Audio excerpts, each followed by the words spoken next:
আমি আদিত্য চৌধুরী। আমাদের মনে পড়ছে এই প্যান্ডেলটা আপনারা আমার চ্যানেলে আগেও দেখেছেন। আমি এই প্যান্ডেল এখন প্রথমে শুরু হচ্ছিল তখন আপনাদের সামনে ধরে ঝুলেছিলাম, কিন্তু এখন দুর্গাপুজো শেষ, সেই স্মৃতিও শেষ, কিন্তু সেই স্মৃতির শেষেও আমাদেরকে আঁকড়ে রেখেছে। আবার সেই প্যান্ডেল ফিরে এসছে অরবিন্দ স্পোর্টিং ক্লাবের দিকে, মোহনবাগানের দিকে। তো দেখতে পাচ্ছেন আপনারা আবারও দুর্গাপুজোর অনুভূতি পেতে চলেছেন কালী পুজোতে। তো দেখতে পাচ্ছেন প্যান্ডেল এখনও তখনকার মতনই আছে, এখন লাইটিংটা নেই যেহেতু এখন দিনের বেলা।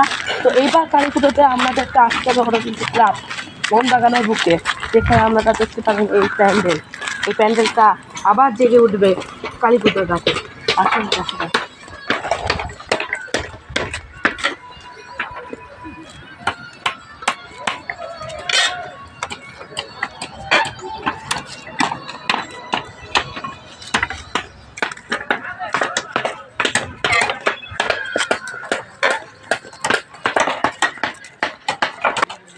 তো দেখতে পাচ্ছেন এই বাঁশগুলো এই কাঠগুলো সব কিন্তু প্যান্ডেলের কাজে ব্যবহৃত হয়েছিল। আর ওই দিককার অনেক প্যান্ডেল এখন খুলে ফেলা হয়েছে, কিন্তু যেটা মেন প্যান্ডেল সেটা কোনো হয়নি। দেখতে পাচ্ছেন এইগুলো কিন্তু হয়েছিল, এটা 2025-এ হয়েছে, এই প্যান্ডেলটা 2022-এ, প্রতিবার 2024-এ মায়াপুরে হয়েছিল ইস্কনের মন্দির। প্রতিবারই কিন্তু এখানে দারুণ দারুণ প্যান্ডেল তুলে ধরা হয়। দেখতে পাচ্ছেন আমাদের এখানকার যেটা মেন আকর্ষণ সেটা কিন্তু আপনাদের চোখের সামনে। তো আসুন ভেতরে গিয়ে দেখা যাক।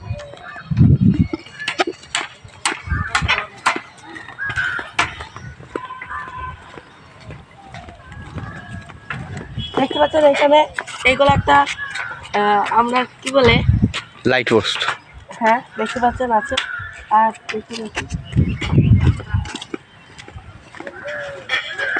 এখানে আছে মা ভগবতী। দেখতে পাচ্ছেন এখানে অনেকগুলো শিবলিঙ্গ আছে, মন্দির হয়েছিল। এখানে আবার একটা আছে মা ভগবতী। আপনারা জানেন যেখানে শিব ঠাকুর থাকে সেখানেই মা ভগবতী থাকে। আসুন এবার মেন মন্দিরে গিয়ে ঢুকে দেখা যাক ফাউন্টেনটা, ঝর্ণাটা। হ্যাঁ, এবার এখন আপনাদেরকে বন্ধুরা আমরা দেখাবো যে ফাউন্টেনটা ছিল তার অবস্থা। তো এইটা কিন্তু ওই রকমই আছে, ভেতরে শুলা আর ইট পড়ে, অনেক প্যাকেট পড়ে, অনেক আবর্জনা পড়ে আছে, কিন্তু ফাউন্টেনটা দেখতে পাচ্ছেন। এবার মেন যেটা আমাদের আকর্ষণ, মন্দিরে ঢোকা যাক। তো মন্দিরে ঢোকার আগেই দুটো শিবলিঙ্গ আছে আর দুটো হাতি আছে সাদা রঙের।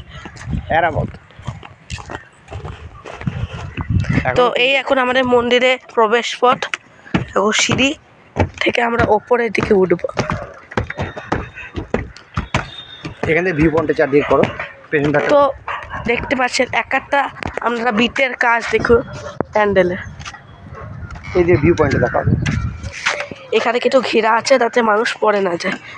দেখতে পাচ্ছেন বন্ধুরা, আসতে দেখাও না, স্লো দাও, ওয়েটিং করো না।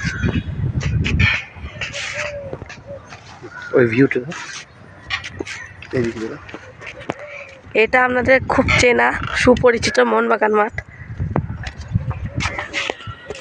সেই পুজোর দিনটা মনে পড়ে যাচ্ছে। এদিকে আসা হোক, মাস্টার আদিত্য এদিকে আসা হোক।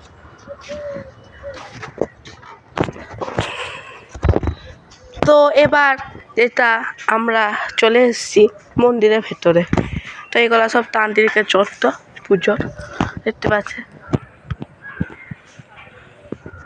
মনে পড়ছে আপনাদের? দেখুন এইগুলো সব আপনাদের মনে পড়ছে, চোখের সামনে ফুটে উঠবে। এখনো এখানে শুলা পড়ে আছে, পুরো কার্পেট দিয়ে একদম সুন্দর করে ডিজাইন করা হয়েছিল। আর ওইখানে ছিল আমাদের মা দুর্গা। এখন মা দুর্গা নেই, তবে প্যান্ডেলটা কিন্তু ঠেকে গেছে।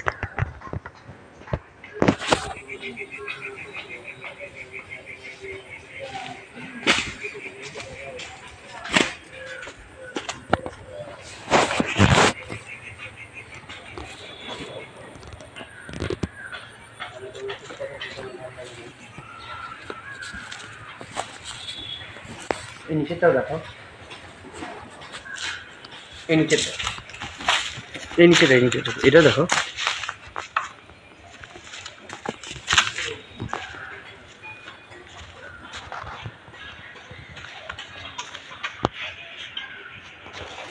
আর নিচে দেখতে পাচ্ছেন পুরোটাই কার্পেট দিয়ে একটু ভালো করে করা হয়েছিল জায়গাটাকে।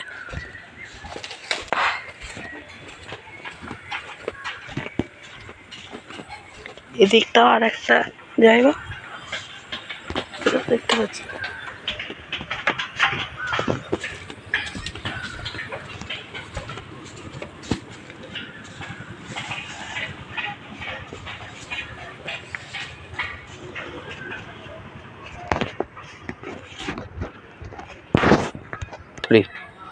তো আপনাদের সকলকে ধন্যবাদ এই ভিডিওটাকে সম্পূর্ণ দেখার জন্য। তো আজকে এই শেষ করছি ভিডিওটা। ভালো লেগে থাকলে লাইক শেয়ার সাবস্ক্রাইব কমেন্ট করতে ভুলবে না। আবার আমরা ফিরে আসছি অন্য একটা ভিডিওতে, ততক্ষণ পর্যন্ত বাই।